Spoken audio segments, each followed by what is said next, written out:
Tapi Nabi walaupun dijamin oleh Allah Taala dari tempat fitnah ini, dalam sebuah riwayat yang diriwayatkan oleh Imam Ibnu Abi Dawud rahimahullah taala, seumur hidup Nabi tidak pernah meninggalkan doa ini.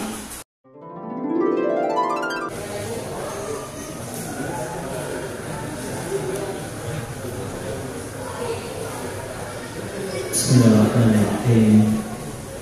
Assalamualaikum warahmatullahi wabarakatuh. Alhamdulillah bi ni'matihi tatimmu shalihat. Asyhadu an la ilaha illallah wahdahu la syarika lah wa asyhadu anna Muhammadan abduhu wa rasuluhu man la nabiyya wa la rasula ba'da. Wa qala Allah jalla wa 'ala fi kitabihil karim: A'udzu billahi as-sami'il 'alim minasy syaithanir rajim. Bismillahirrahmanirrahim. Ya ayyuhalladzina amanu taqullaha haqqa tuqatih wa la tamutunna illa wa antum muslimun. Amma ba'd. Bapak-bapak, ikhwani fillah, azanallahu wa iyyakum.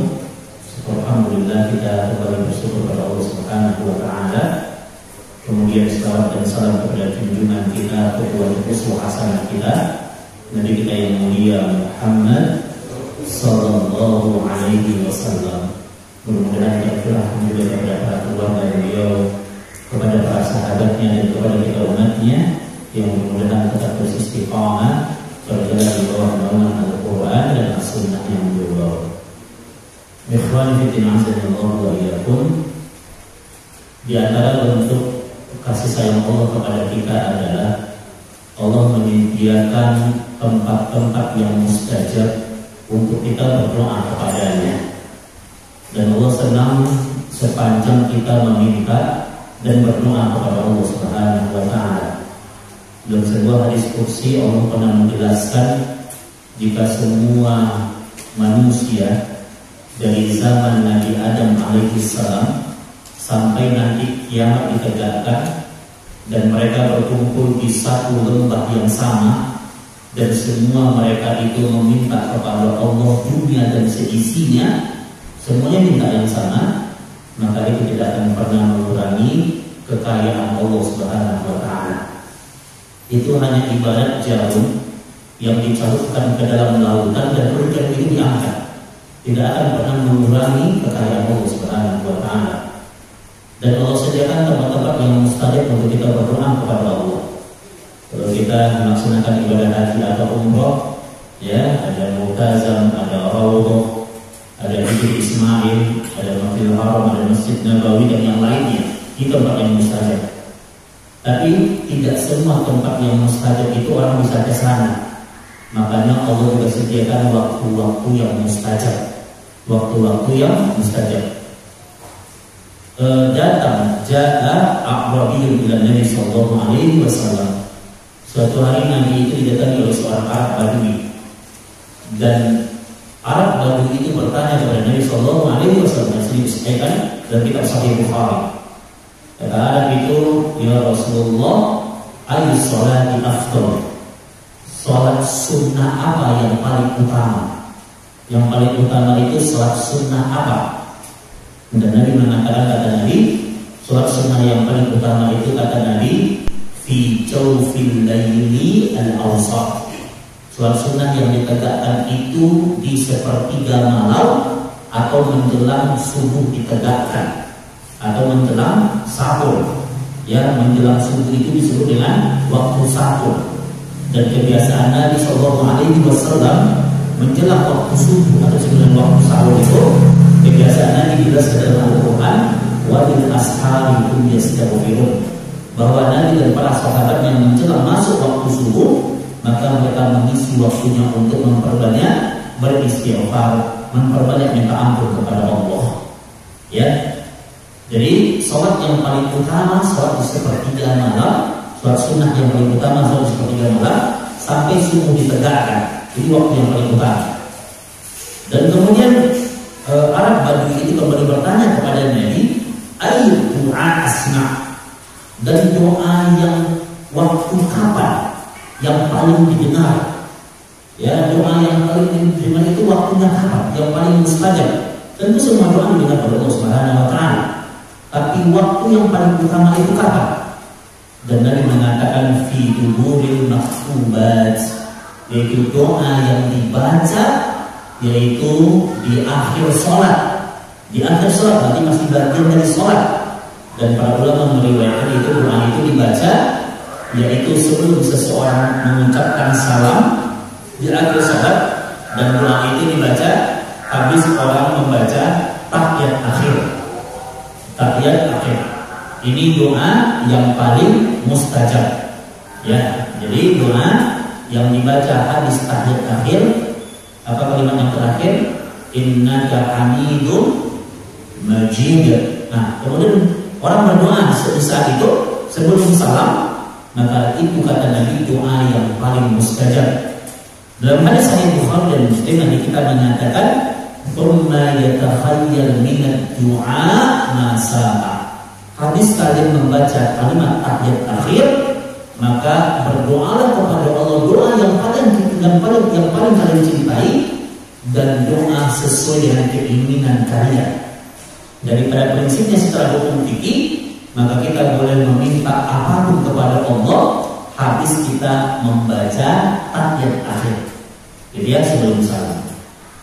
Salah satu doa yang masyhur yang sesuai dengan sunnah-sunnah Nabi yang benar, itu sebuah doa yang terdapat dalam kitab Sunan Imam Tirmidzi, dikeluarkan dalam kitab Sunan Imam Abu Daud. Doa ini sering kita baca, yaitu doa berlindung dari 4 hal.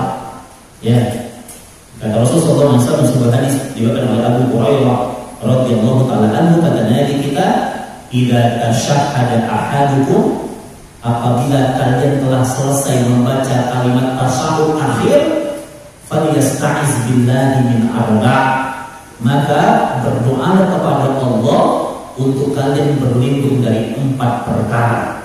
Ya, fayaqul, maka bacalah Allahumma inni a'udzubika min adzabi jahannam wa min adzabil qabri wa min fitnatil mahya wal mamati wa min syarri fitnatil masiihid dajjal. Nah, jadi ketika kita habis baca innaka hamidum majid, sebelum kita salam ke kanan dan ke kiri, maka kita disunahkan untuk berdoa dan berlindung dari 4 perkara ini. Apa tadi Pak? Allahumma inni a'udzubika min adzabi jahannam wa min adzabil qabri wa min fitnatil mahya wal mamati wa min syarri fitnatil masiihid dajjal. Kita mungkin menemukan berbagai macam riwayat, ya. Ada yang adat kuburnya yang didahuluin, gitu ya. Ada yang pas fitnah dajjal itu nggak pakai syari dan nggak pakai al-masyi. Nah, itu juga kita temukan beberapa riwayat. Tapi riwayat yang dikuatkan oleh para sahabat itu riwayat yang bunyi yang tadi saya baca. Allahumma inni a'udzubika min adzabi jahannam wa min adzabil qabri wa min fitnatil mahya wal mamati wa min syarri fitnatil masiihid dajjal. Jadi berlindung kepada Allah dari azab jahannam, dari azab kubur, dari fitnah hidup dan fitnah kematian, dan dari fitnah dan dari keburukan fitnah al-masyihud dajjal. Ya. Jadi al-masyih itu Pak, maknanya bisa positif, bisa negatif, bisa baik, bisa buruk. Ada 2 sosok yang digelar dengan al-masyih. Yang pertama Dajjal, yang kedua al-Masyih ibnu Maryam, Isa alaihissalam. Kenapa Nabi Isa itu diberikan gelar dengan al-Masyih? Karena sebuah riwayat dalam kitab Sunan Imam Tirmidzi menjelaskan ketika ada seseorang yang sakit dan kemudian dia diusap. Jadi al-Masyih itu yang mengusap. Ketika dia diusap oleh Isa, kemudian orang itu sembuh. Ya, dia disembuhkan dengan izin Allah. Maka Isa disebut al-Masyih, artinya mengusap. Dajjal di akhir zaman nanti dia akan mengusap orang yang mati, sehingga orang yang mati yang diusap oleh Dajjal itu hidup kembali. Dan hidupnya orang itu tentu dengan izin Allah. Allah yang mengizinkan Dajjal bisa menghidupkan orang yang mati. Kenapa Allah berkehendak? Kenapa Allah mengizinkan? Karena itu sebagai bentuk ujian bagi manusia yang hidup di saat itu. Sehingga banyak manusia ketika itu hidup, maka mereka mempertuhankan Dajjal laknatullahi alaihi. Ya, padahal Allah melaknat Dajjal itu. Ya, jadi ini sebagai bentuk apa? Ujian. Ketika orang kemudian terkena fitnah Dajjal. Nah, baik, kita kembali kepada hadisnya. Maka ini adalah hadis berlindung dari 4 perkara. Jadi dalam kaidah fikih Nabi kita mengatakan iza tasyahhada ahadukum, apabila kalian habis tasyahud akhir. Ya. Kata Syekh Abdul Rahman An-Nasir As-Sa'di dalam kitabnya Manhajus Salikin, kata beliau, membaca kalimat berdoa berlindung dari 4 perkara itu, Allahumma inni a'udzubika min adzabi jahannam sampai seterusnya tadi, itu tidak hanya dibaca ketika habis akhir, tapi seseorang boleh membacanya, menambahkan bacaan itu ketika dia ingin memperlama sujud.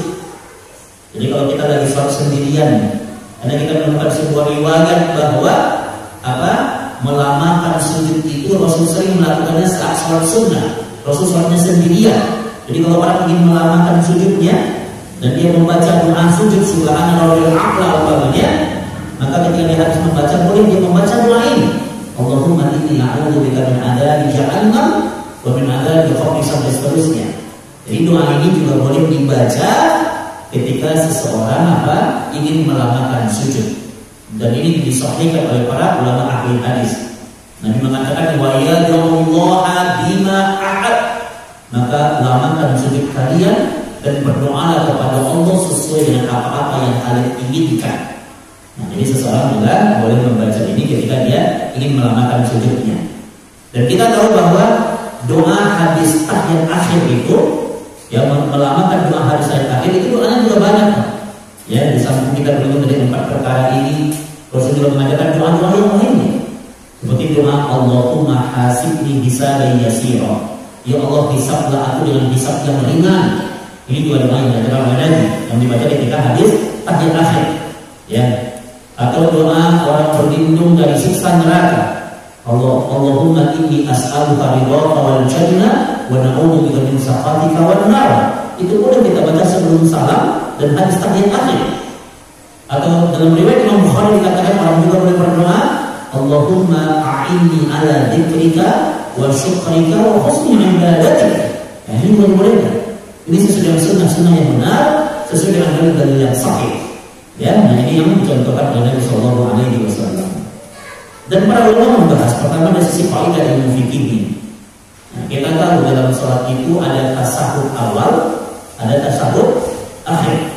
Makanya bunyi hadisnya tadi iza tasahada a'alukum, apabila kalian habis tasahud awal, habis tasahud akhir, apabila kalian habis tasahud akhir, maka baca doa ini. Dalam kaidah ilmu fikih itu ada tasahud awal, ada tasahud akhir, ada tahiyat awal, ada tahiyat akhir. Dan kita mengenal ada 2 duduk, betul ya? Ada duduk yang disebut dengan duduk iftirasi, ada duduk tawarruk. Nah, ini dibahas tuntas oleh Imam Abu Malik dalam kitab Sahih Fiqh Sunnah. Jadi kalau duduk tawarruk itu Pak, yang kita kenal dengan duduk tasahud awal, yaitu gimana cara duduknya? Ketika kaki kanan itu ditegakkan, jadi ketika ditegakkan dan kaki kiri itu dibentangkan, dan seseorang duduk itu di atas kaki kirinya. Posisi duduknya pantatnya itu berada dia duduk di kaki sebelah kirinya. Ya, itu disebut dengan duduk apa? Iftiras ya. Dan beberapa riwayat dari Imam Ahmad mengatakan ada orang yang kemudian ketika dia menegakkan kedua kaki kanannya, riwayat itu pernah orang sholat ditegakkan kedua kaki kanannya dan dia duduk di 2 kakinya itu, maka itu disebut juga dengan duduk iftiras. Nah, ini fikih ya. Jadi itu tidak boleh terlalu gampang menyalahkan orang lain, tapi hargai sepanjang mereka punya dalil yang sahih. Ini kaidah fikih. Karena semuanya dibangun atas dalil. Kalau duduk tawarruk itu kaki kanannya ditegakkan dan posisi kaki kiri itu berada di bawah kaki kanan. Itu duduk apa namanya? Tawarruk. Dan ulama berbeda pendapat kapan iftiras, kapan tawarruk. Pertama, ini dibuktikan oleh Imam Ibnu Rusdi Al-Maliki. Ya, Imam Imam Ibnu Rusdi Al-Maliki mengatakan, kata beliau, pendapat Imam Abu Hanifah mengatakan, ini pendapat Imam Abu Hanifah. Kata beliau, kalau ada salat, ada tasahud awal, ada tasahud akhir, mau tasahud awal, mau tasahud akhir, tidak ada tawarruk. Dua-duanya iftiras. Pendapat siapa ini? Pendapat Imam Abu Hanifah. Pendapat Imam Malik berbeda. Kalau Imam Malik mengatakan, kata beliau, Imam Malik rahimahullah, kata beliau, tidak ada iftiras. Mau tasahud awal, mau tasahud akhir, dua-duanya tawarruk. Dua-duanya tawarruk. Jadi kalau nanti anda punya umroh gitu ya, anda lihat fenomena itu terjadi di Masjid Nabawi atau di Masjidil Haram, ini perbedaan pendapat di kalangan para ulama mazhab. Dan ulama mazhab itu mereka tidak akan mengambil semua pendapat kecuali ada dalil. Semua mereka ahlus sunnah semuanya. Ya, nah ini pendapat dari Imam Malik. Pendapat Imam Syafi'i, nah ini yang masyhur di kaum muslimin yang ada di negeri ini. Kalau Imam Syafi'i mengatakan kalau memang salat itu ada tasahud awal dan ada tasahud akhir, maka di tasahud awal maka duduknya duduk iftiras, di tasahud akhir duduknya duduk tawarruk. Nah ini yang sering kita amalkan, ya Pak ya. Dan kalau salat itu dia cuma punya satu tasyahud, satu tahiyat, seperti salat subuh, salat sunnah yang 2 rakaat, ya, salat witir yang 1 rakaat, salat Jumat, maka duduknya adalah duduk tawarruk. Ini pendapat siapa? Imam Asy-Syafi'i rahimahullahu taala. Pendapat yang terakhir, pendapat yang dinukilkan oleh Imam Ahmad. Nah, Imam Ahmad mengatakan kalau seandainya di sholat itu memang ada 2 tasyahud, tasahud awal dan tasahud akhir, Imam Ahmad sependapat dengan gurunya. Siapa gurunya? Imam Asy-Syafi'i. Ya, jadi kalau ada tasawuf awal, tasawuf akhir, maka tasawuf awal duduknya iftiras, tasawuf akhir duduknya tawarruk, sependapat dia. Tapi dia berbeda pendapat kalau sholatnya itu cuma punya satu tasawuf saja, satu tahiyat saja. Sholat subuh, sholat sunnah yang 2 rakaat, sholat Jumat, ya. Kata Imam Ahmad, kalau sholat yang punya satu tasawuf saja, maka yang berhak atasnya hanya duduk iftiras. Duduk iftiras dan tidak ada tawarruk. Ini pendapat dari Imam Ahmad, ya. Dan pendapat ini ditengahi semuanya oleh seorang ulama besar yang bernama Al-Imam Ibnu Jarir At-Tabari. Apa kata Imam Ibnu Jarir? Kata beliau, mau duduk tawarruk, mau duduk iftiras, semuanya benar, karena semua riwayatnya datang dari periwayatan amalan Rasulullah Sallallahu Alaihi Wasallam. Ini pendapat yang dikemukakan oleh Al-Imam Ibnu Jarir At-Tabari rahimahullah taala. Paham ya sampai di sini ya? Jadi jangan sampai karena berbeda cara duduk, nah kita jadi merasa paling benar, menganggap orang yang di selain kita salah semuanya. Ini kesalahan. Jadi menganggap paling benar itu pada persoalan ini, itulah kesalahan. Jadi kalau orang masih duduknya tawarruk atau iftiras, semuanya ada dalilnya. Kecuali kalau dia bersila gitu kan, tiba-tiba dia bersila tanpa ada dalil, tanpa ada penyebab, ya, tanpa ada uzur gitu ya, nah, itu baru salah ya. Nah ini faedah tentang hadis ini. Berikutnya faedah dari ilmu akidah dikatakan bahwa hadis ini bicara tentang perlindungan, memohon perlindungan kepada Allah Subhanahu wa taala. Kita mohon dilindungi oleh Allah. Kata Umar bin Khattab, dia menyikapi hadis ini, kata dia, hadis ini menjadi sebuah bukti bahwa ketika kita hidup di dunia itu kita tidak sedang baik-baik saja. Ketika kita hidup di dunia kita tidak sedang aman-aman saja, tapi per detik itu kita berada pada kondisi yang berbahaya, berada pada kondisi kita sedang dijebak oleh syaitan. Ya, jadi hidup di dunia ini Pak tidak sedang baik-baik saja, tapi konsekuensinya per detik kita akan dijerumuskan oleh syaitan. Makanya mohon perlindungan kepada Allah. Perlindungan yang paling mudah kita berta'awuz, baca billahi minasyaitonir rajim, mohon perlindungan kepada Allah. Apalagi di masa-masa wabah. Nabi kita mengatakan pada siapa di waktu pagi dia membaca bismillahirrahmanirrahim, la yadurru ma asmihi syai'un fil ardi wala fis sama' wa huwas samiul 'alim. Fissolati thalatha marrat, di waktu pagi dia baca 3 kali, masuk waktu sore dia baca 3 kali. Maka kata Allah, lam yadurruhu illa bisyai'in, maka tidak akan ada perkara di langit dan di bumi yang akan membahayakan dirinya. Allah jaga dia. Ini doa ini terkenal nih saat musim wabah dulu ya. Ketika wabah masih naik-naik, ini doa ini dibaca terus. Tapi wabah mulai melandai, orang mulai lupa dengan doa ini. Nah, gitu ya. Jadi orang-orang yang beriman, dia akan menggantungkan setiap kebutuhannya kepada Allah Azza wa Jalla, kepada Allah Jalla wa Ala. Karena memang kita butuh kepada Allah, kita butuh perlindungan. Ya, kita hidup ini tidak sedang aman-aman saja. Makanya Umar bin Khattab radhiyallahu taala anhu mengartikan takwa itu kehati-hatian. Karena kita mengarungi kehidupan dunia ini, ya, kita harus siap dengan segala bentuk godaan-godaan dan jebakan-jebakan iblis. Maka mohon perlindungan kepada Allah Subhanahu wa taala. Baik.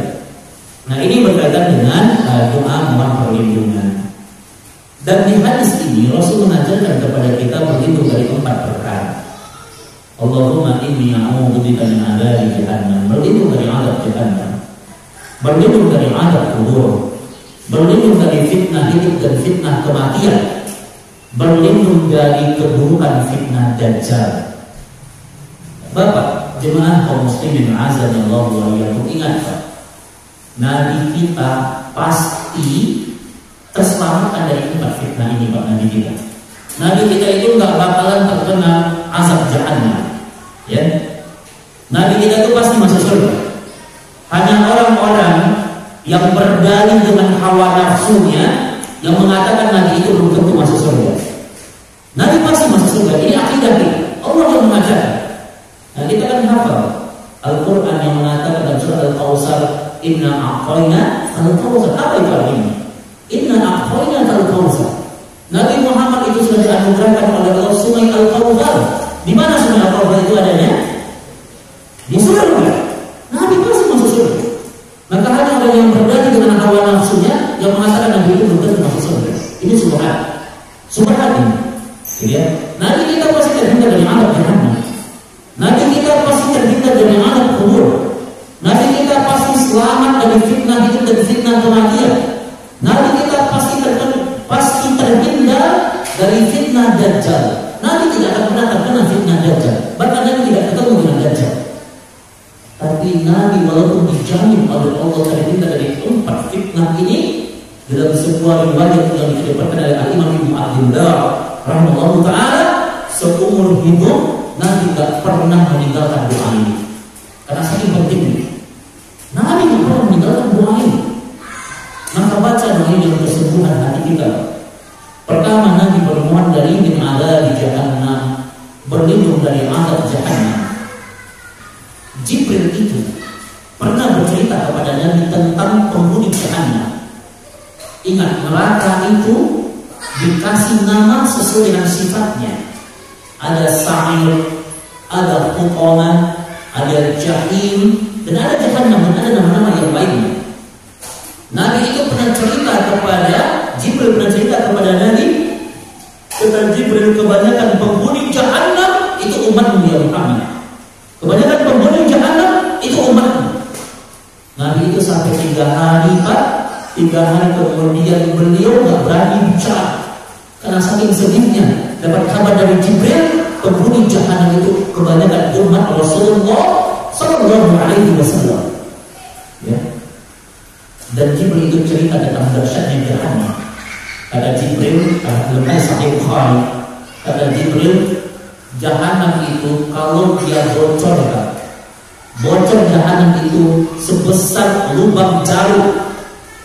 Bocor dia, dan asapnya nyampe ke dunia, ini dunia ini akan hangus karena saking dahsyatnya jahannam. Ya, Jibril cerita tentang perbandingan api jahannam dengan api dunia. 1 berbanding 70. Apinya berwarna hitam. Antum lihat api dunia ini membakar segalanya. Api dunia ini Pak, kalau gunung meletus itu negeri bisa hancur lebur karena saking dahsyatnya api dunia. Tapi itu baru 1. 70-nya, 69-nya itu masih ada di jahannam. Allahu Akbar. Dan Allah bercerita dalam sebuah hadis qudsinya tentang siksaan jahannam. Di jahannam itu orang yang masuk ke dalam jahannam itu akan diseret dengan rantai, dan rantai itu akan ditarik oleh 7.000 malaikat. Dan riwayat yang lain dikatakan ditarik oleh 70 malaikat. Dan rantai itu kalau kemudian ditaruh ke bukit-bukit, ke gunung-gunung yang keras yang ada di dunia ini, itu akan menghancurkan gunung-gunung dan bukit yang ada. Dan penghuni jahannam ditarik oleh 70 malaikat. Kata Rasul, rantai jahannam itu dimasukkan ke mulutnya dan tembus ke lubang duburnya. Rantai itu tembus ke lubang duburnya, ditarik oleh malaikat-malaikat zabaniyah, malaikat yang kemudian la ya'sunallaha ma amarahum wa yaf'aluna ma yu'marun. Malaikat yang kemudian akan siap mensiksa para penghuni jahannam yang mendurhakai Allah Subhanahu wa taala. Ini yang membuat Rasul itu kemudian tidak berani bicara ketika Jibril bercerita tentang dahsyatnya jahannam. Dan Rasul kita itu bilang, Pak, Rasul itu ketika peristiwa Isra dan Mi'raj dan Jibril memperlihatkan wujud aslinya kepada Nabi. Dilihatin Pak wujud aslinya Jibril kepada Nabi, Nabi kita pingsan Pak, karena saking dahsyatnya Jibril itu wujudnya. Kata Rasul, Jibril itu dzusyitu mi'ati janahin. Jibril itu punya 600 sayap, 600 sayapnya. Satu sayapnya dibuka menutup ufuk timur dan ufuk barat. Saking besarnya. Tapi ketika Jibril itu melihat jahannam, kata Nabi, Jibril itu seperti karpet yang usang karena saking takutnya dengan jahannam. Rasul pernah bertanya tentang Mikail, malaikat Mikail. Rasul nanya tentang Mikail kepada Jibril. Kata Rasul, ya Jibril, limadha Mikail lam yatahaq? Saya nggak pernah melihat Mikail itu malaikat yang paling besar, lebih besarnya Jibril. Mikail punya 1.200 sayap, dan satu sayapnya seukuran 600 sayapnya Jibril. Paling besar Mikail. Tapi kata Rasul, kenapa Mikail itu nggak pernah tersenyum? Kenapa Mikail malaikat yang sosoknya besar, tapi wajahnya selalu ketakutan? Kata Jibril, semenjak Allah menciptakan Mikail dan Allah perlihatkan nerakanya kepada Mikail, semenjak itu Mikail sudah tidak pernah lagi tersenyum karena saking takutnya dengan siksaan Allah Subhanahu wa taala. Kita Pak, dibanding malaikat itu, kita itu hanya ibarat terbangan debu-debu yang begitu kecil.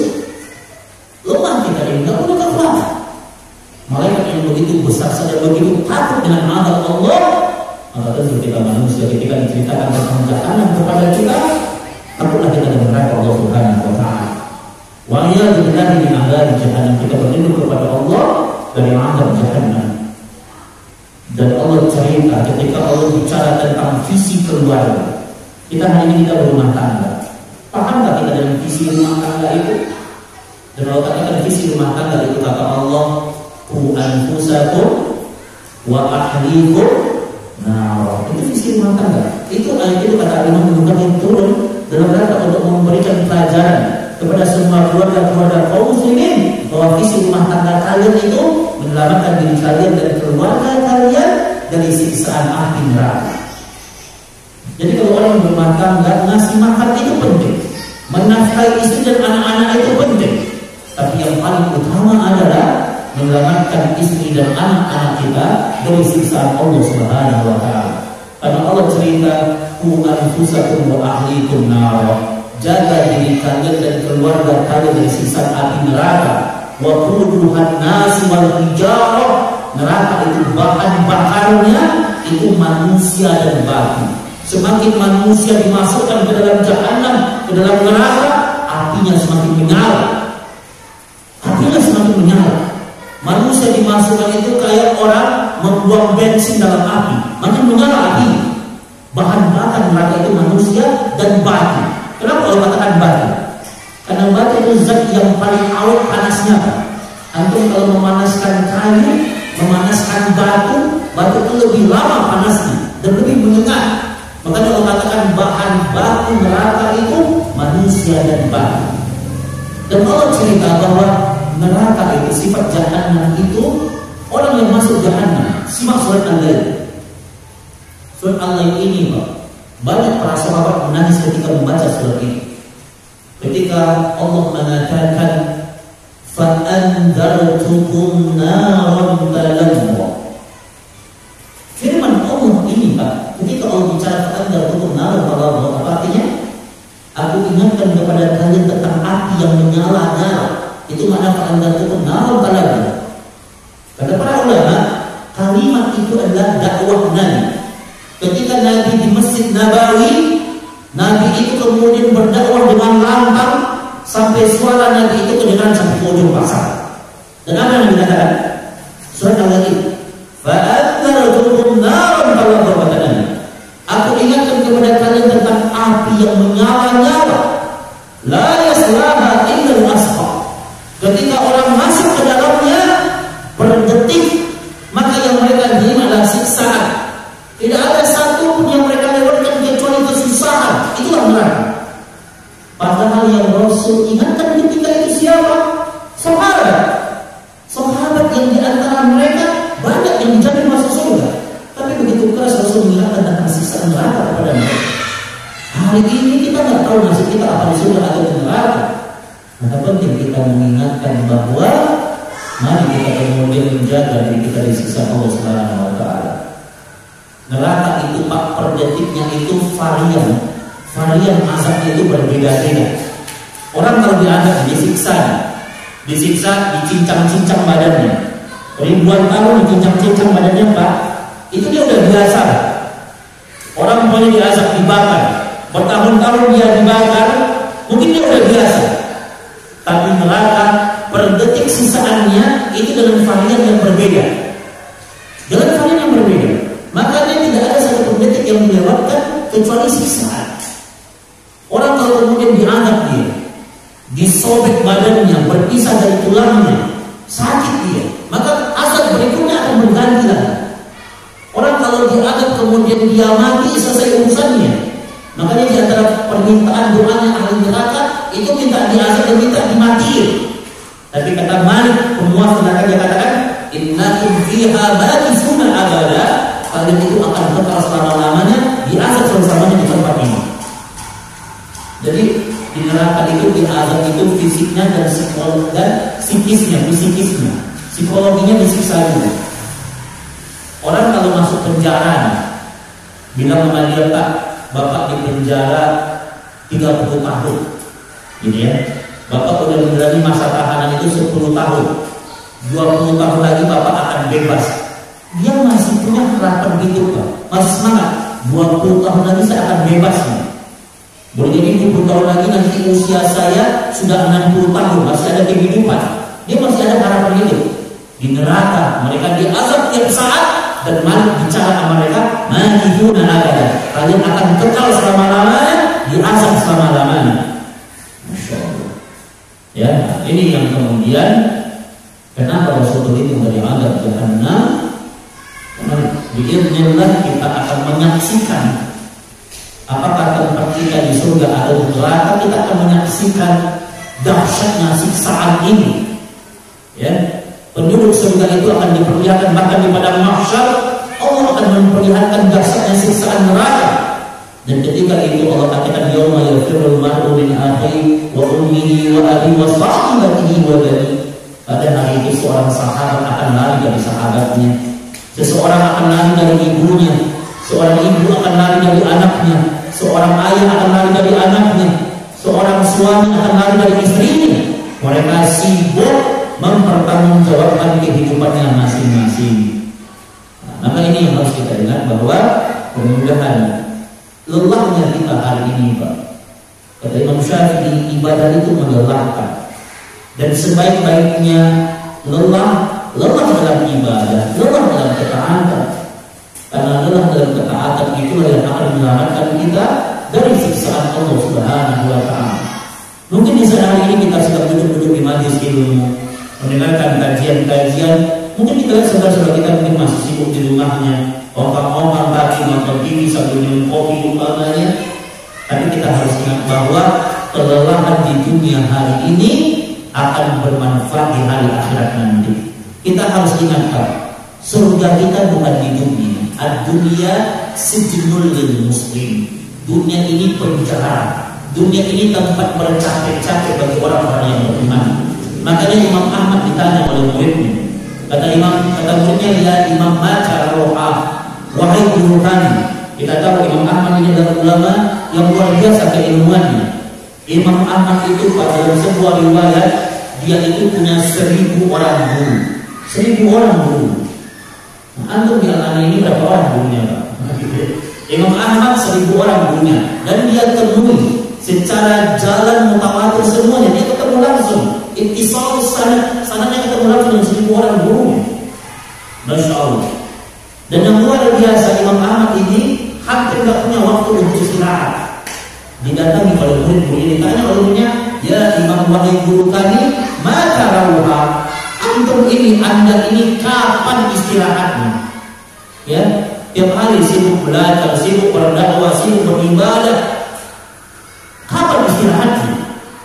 Dan Imam Ahmad memberikan sebuah jawaban yang membuka para pemuda di zamannya. Dia katakan, rawhati wa rawhatul mu'minin indana khadamaihi fil jannah. Istirahatku dan istirahatnya orang-orang yang beriman itu ketika kaki kita sudah napak di surga. Kalau kaki kita sudah napak di surga, itu istirahatnya kita. Tapi kalau kita masih punya kehidupan, masih dititipin nyawa oleh Allah, sepanjang kita hidup, maka visi kehidupan kita menyelamatkan diri kita dari siksaan neraka. Siksaan neraka. Jadi kalau ada orang yang beribadah, niat ibadahnya karena dia takut dengan neraka, sangka ibadahnya, ijma ulama akhirnya mengatakan sah. Makanya kita ngaji akidah. Ibadah itu dibangun dalam 3 rokais fil ibadah. Ada disebutkan al-mahabbah, ada disebutkan al-khawf, ada disebutkan al-roja. Apa makna al-mahabbah? Cinta.